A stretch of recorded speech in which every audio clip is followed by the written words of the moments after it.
So I got the Steam Deck and also the ROG Ally since day one, and I have been using them a lot, and I love handheld gaming. But sometimes you may want to use these devices with a keyboard and mouse, and that's why you need a docking station. And for the past year or so, I have been using this model from JSOX, and it has all the ports that I need, but I want to try something different, and that's why I am replacing this one with this new RGB docking station from JSOX as well. So let's test this out and see if the upgrade is worth it and if I recommend this over the old one.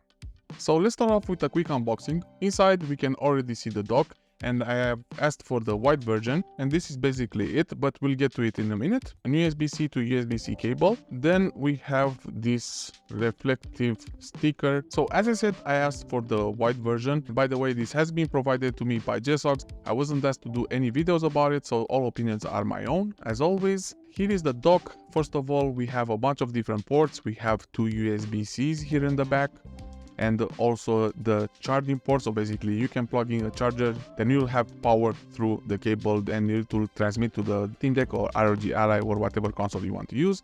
Then we have HDMI, display port, and two USB 3.2. Right here on the side we have 1 gigabit Ethernet port, and on the other side we have another USB 2.0 and a headphone jack. And on the top we also get two slots for micro SD and SD card, so that's a really nice touch. And overall the feeling, it's pretty good. This is plastic, and comparing to the old JSOX dock that I have been using, this is made from aluminum, so it feels a bit more premium, to be honest. So as you can see here, we have a push button, and if we do that, then you'll have a slide. And this is designed specifically for the Steam Deck or the ROG Ally. And let's go ahead and put the ROG Ally inside, and there you go. It has a great fit. They are both white, so that's why I asked for the white color over here. They do also come in black, so you can decide whichever you want. And then we have the USB cable, and then if you put the ROG Ally, there you go, it already turned on. We have the RGB lights on the bottom. And apparently these stickers are to put it right here on the top. We have two stickers, so one little being like that and one here. But I will not be putting them because I like the minimalistic design. It's already a bit more gaming-like, so I will not put this one. And now it's time to do a complete setup using this dock with the ROG Ally. So let's do the setup.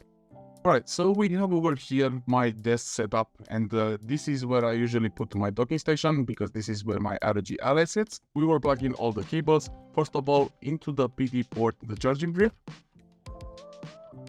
And we already have light. Then we will insert the HDMI cable. And this is an USB that I use for this desk lamp that I have on top of my monitor.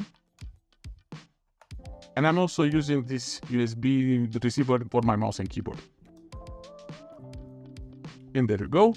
And just like that, the dock is now sitting on my desk, and we can use this for the ROG Ally.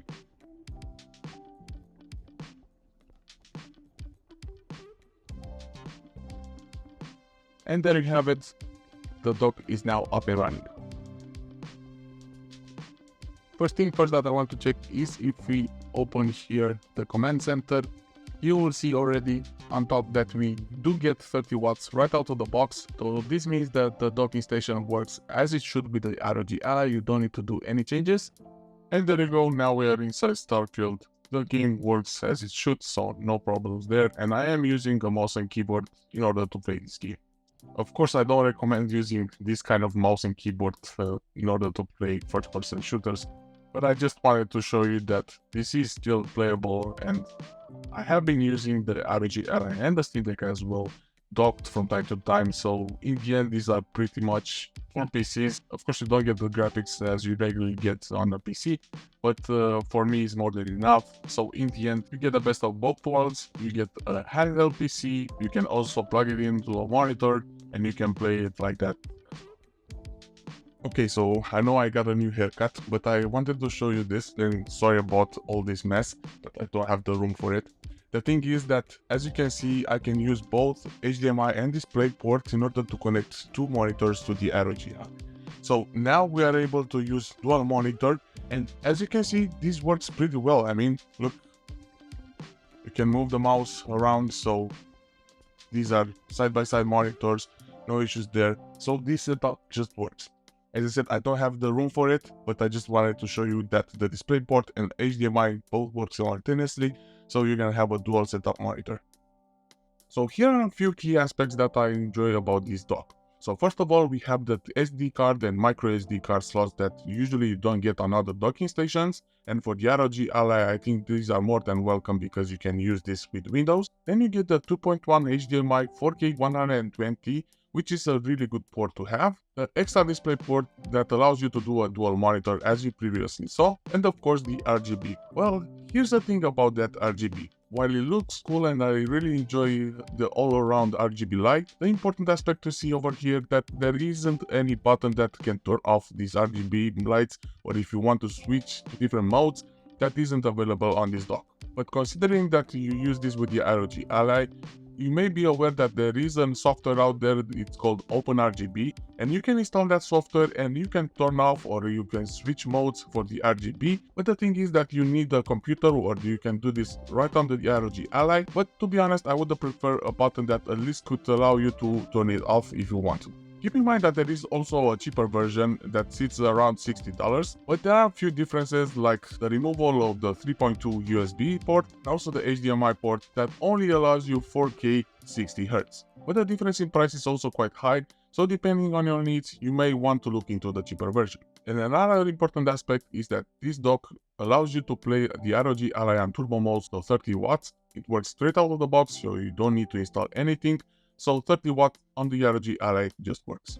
So I gotta say that I'm really impressed, and I like the aesthetics, I like the RGB lights of course, and I like how it blends in with my ROG Ally.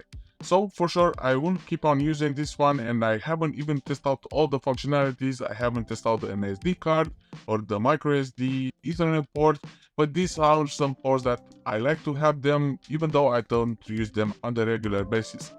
But considering that this is mostly to be used with my consoles, especially the ROG Ally, it has Windows, so I can use all these ports if I want to. And I know there are a lot of docks out there, and I have been testing out a lot of them, and you can find a lot of videos here on the channel as well. And I'll keep on bringing these as well because I have a few others that are coming to me soon.